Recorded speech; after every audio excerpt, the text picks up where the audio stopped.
दोस्तों, अमेरिका सहित दुनिया भर के लिए राहत की खबर है।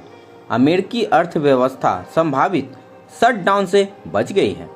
अमेरिकी कांग्रेस ने शनिवार को देर शाम स्टॉप गैप फंडिंग बिल को पास कर दिया है।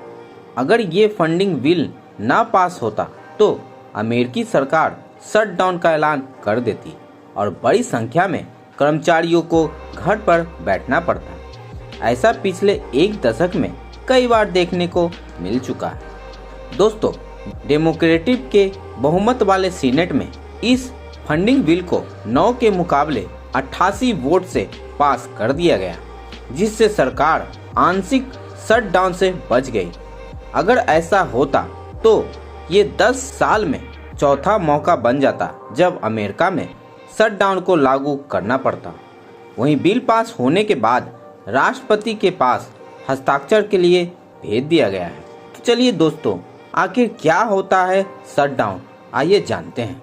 दोस्तों, शटडाउन वो स्थिति होती है जब सरकार सभी गैर जरूरी खर्चों को रोक देती है। ऐसी स्थिति में सभी आवश्यक गतिविधियों को छोड़कर बाकी सभी कार्य रोक दिए जाते हैं। बड़ी संख्या में सरकारी कर्मचारियों की सैलरी रोक दी जाती है। नेशनल पार्क, म्यूजियम जैसी सेवाएं बंद कर दी जाती है। कर्मचारियों को इस दौरान बिना सैलरी छुट्टी पर भेज दिया जाता है। ये शटडाउन तब तक चलता है जब तक सदन में जरूरी बिलों को पास कराने के लिए कोई सहमति नहीं बन जाती। चलिए दोस्तों, अब जान लेते हैं कि क्यों आई अमेरिका में शटडाउन की स्थिति। दोस्तों, अमेरिका फिलहाल काफ़ी बड़े बजट घाटे का सामना कर रहा है।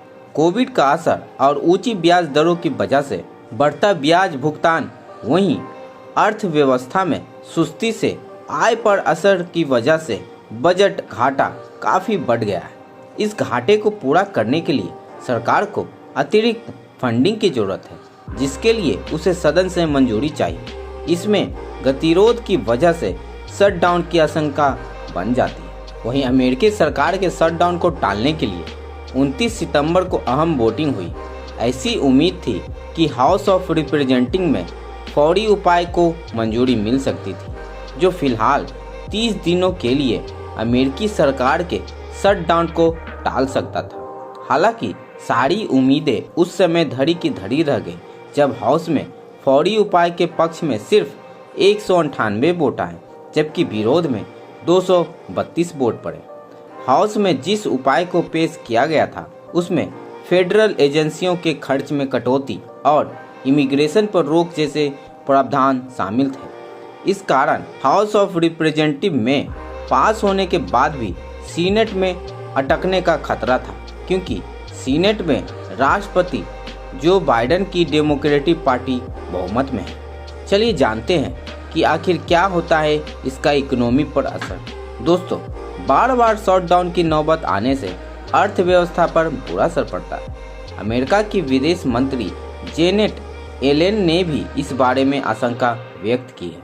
उनका कहना है कि शटडाउन से अमेरिकी अर्थव्यवस्था की आगे बढ़ने की गति रुक सकती है, क्योंकि इससे छोटे व्यवसायियों और बच्चों को सपोर्ट मुहैया कराने वाली जरूरी सरकारी योजनाएं कुछ समय के लिए बंद हो सकती है। आपका इस खबर पे क्या कहना है, कमेंट जरूर करें।